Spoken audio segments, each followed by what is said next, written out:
नाम लिए ते, धावत धेनु पन्हाई लवाई ज्यों, बालक बोलनि कान किए ते, आपन बूझ कहि तुलसी, कहिबे कि न बावरी बात बिए ते, पैज परई प्रहलाद हूँ को, प्रगटे प्रभु पाहन ते न हिए ते। गोस्वामी जी ने कहा हमारे ठाकुर जी अंतर्जामी से बड़े हैं बाहर जामी वाले हैं। कहते हैं ना परमात्मा अंतर्जामी है।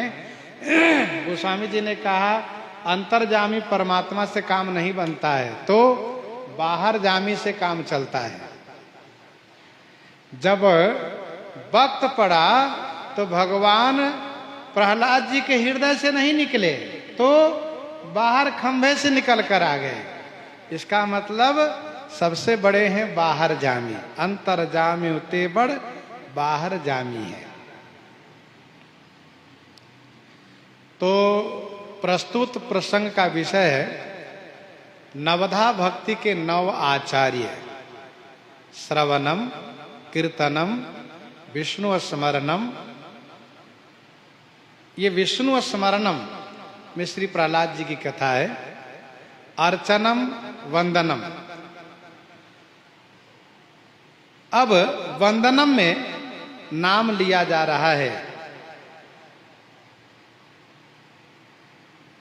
किनका? तो श्री अक्रूर जी का।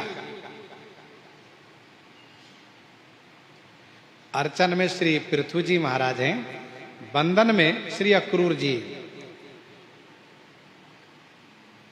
श्री अक्रूर जी के पिताजी का नाम है श्री स्वफलक। स्वफलक इनके पिताजी का नाम है। माताजी का नाम है श्री गांधनी। भगवान श्री कृष्ण के रिश्ते में चाचा लगते हैं, श्री वसुदेव जी के भाई हैं। जब कंस को यह निश्चय हो गया कि मेरा शत्रु मथुरा के कारागार में जन्म लेकर के नंदगांव में पहुंच चुका है और वहां श्री कृष्ण के नाम से प्रसिद्ध हुआ है, ये देवकी नंदन ही है। ये सारा करामात योग माया का है। और बलराम जी भी इन्हीं के हैं। ये सब योग माया द्वारा सब हुआ खेल। और ये सब निश्चय कब हुआ? देवर्षि नारद जी के कहने पर। देवर्षि नारद जी के कहने पर कंस को निश्चय हो गया। तब कंस ने श्री कृष्ण भगवान को और श्री बलराम जी को मारने के लिए विभिन्न उपाय प्रारंभ किया, लेकिन सारे उपाय इनके निरर्थक हो गए। कोई इनका उपाय सफल नहीं हुआ। तब अंत में सोचा कि मैं ही मथुरा में बुला करके उसको मारूंगा। और उसके लिए उसने होशियारी किया, धनुष यज्ञ का आयोजन करवाया, जो विष्णु पुराण में विस्तार से वर्णित है। धनुष यज्ञ के आयोजन करा करके और श्री अक्रूर जी से कहा आप जाइए और श्री कृष्ण बलराम को धनुष यज्ञ देखने के लिए लेकर आइए। श्री अक्रूर जी इस बात को जान चुके हैं कि श्री कृष्ण सर्वेश्वर हैं, जगदीश्वर हैं, वे भगवान हैं। तो उनके मन में श्री कृष्ण के दर्शन की लालसा हमेशा होती रही, लेकिन नहीं जा पाते थे। वैसे कंस के अत्याचार के कारण बहुत ऐसे यदुवंशी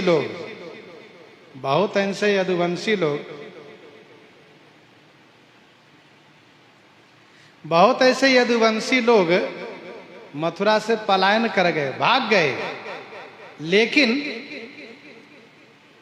अक्रूर जी ने सोचा कि नहीं, मैं नहीं जाऊंगा, मैं यहीं बना रहूंगा। मथुरा में तो एक न एक दिन दर्शन में अवश्य करूंगा।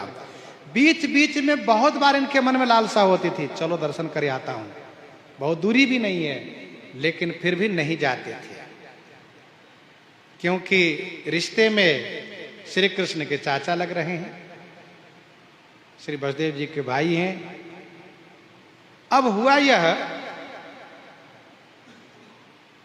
कि जब कंस ने उनको लाने के लिए अक्रूर जी से कहा, तो अक्रूर जी मन में आनंदित तो हुए, लेकिन साथ साथ दुखी भी हो गए। कंस बड़ा दुष्ट है, ये श्री कृष्ण को मारने के लिए बुलवाना चाहता है, पर सोचते चलो इसी बहाने से ही सही, मैं श्री कृष्ण का दर्शन करूंगा, ये मेरा भाग्य उदय होगा, मैं चलता हूं। बंधन भक्ति के आचार्य हैं श्री अक्रूर जी। इनके हृदय में श्री कृष्ण के चरण में बंधन करने की बड़ी अभिलाषा है कि मैं बंधन करूं, प्रणाम करूं, ये अभिलाषा है उनके मन में।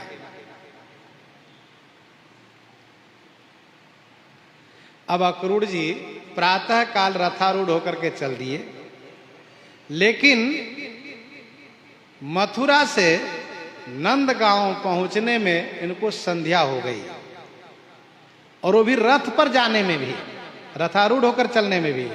कारण क्या था? वे जब चलने लगे तो श्री कृष्ण को स्मरण करके प्रेम विह्वल हो गए। उनको शरीर की सुधि ही नहीं रही। उनको जाना है नंदगांव तो कभी चले जाए मथुरा आगरा की ओर, और कभी चले जाए दिल्ली की ओर। जब थोड़ी देर के बाद होश आए तो फिर रथ को घुमा के चल दें इधर। इस तरह से वे दिन भर में पहुंच गए नंद बाबा के गांव। ये बड़ी बात है। नहीं तो जिस प्रकार से वे प्रेम विह्वलता को प्राप्त हुए थे, 2-3 दिन में भी नहीं पहुंच पाते। श्री अक्रूर जी मन में सोचते हैं कि मैं जब जाऊंगा तो मुझे श्री कृष्ण चाचा कह करके पुकारेंगे। तो मैं उनको बाहों में भर करके हृदय से लगा लूंगा, और फिर मैं उनको दुलराऊंगा। और श्री कृष्ण को कंस क्या बिगाड़ पाएगा? अब तक जब कुछ नहीं कर पाया तो अब क्या बिगाड़ पाएगा? बहुतों को भेजा मारने के लिए उन्हें, लेकिन जिन जिन को भेजा सब चले गए ऊपर, कोई नहीं बचे। फिर सोचते हैं कि मैं तो जा रहा हूं, कहीं ऐसा तो नहीं कि श्री कृष्ण को मैं ला करके मृत्यु के मुंह में झोंक दूंगा। तो दुखी हो जाते हैं। वस्तुतः श्री विभीषण जी के जैसी स्थिति श्री अक्रूर जी की हो गई है। महान प्रेमी श्री अक्रूर जी चले अक्रूर मधुपुरी ते बिसुरी नैन, चली जल धारा कब देखो छवि पूर को, चले अक्रूर। कहाँ? मधुपुरी से, मथुरा से नंदगांव की ओर। बिसुरी माने चिंतित हो गए, चिंता कर रहे हैं। नैन चली जल धारा, नेत्रों से प्रेमाश्रु की धारा बह चली। कब देखो छवि पूर को, मैं उन आनंद कंद सच्चिदानंद घन श्री कृष्ण चंद्र को कब दर्शन करूंगा। फिर मन में सोचने लगे कहीं ऐसा न हो कि श्री कृष्ण यह कह दे कि चाचा आप यह जानबूझ करके मुझे मृत्यु के सामने लेकर चलना चाह रहे हैं, मैं नहीं जाऊंगा आपके साथ, तो फिर मैं क्या कहूंगा। तब श्री अक्रूर जी को सगुन होने लगता है। सगुन जब होता है तब सोचते हैं नहीं नहीं, सगुन ये कह रहा है कि मैं श्री कृष्ण से मिलूंगा, श्री कृष्ण को मैं प्रणाम करूंगा, उनके चरण रज को मैं अपने सिर पर रखूंगा और फिर उनको लेकर के यहां आऊंगा। और कंस के आतंक से मथुरा को मुक्त कराऊंगा। ये भी बात मन में आ जा रही है। सगुन मनावे एक देखी बोई भावे, सगुन मनावे एक देख बोई भावे, देह सुधि बिसरावे।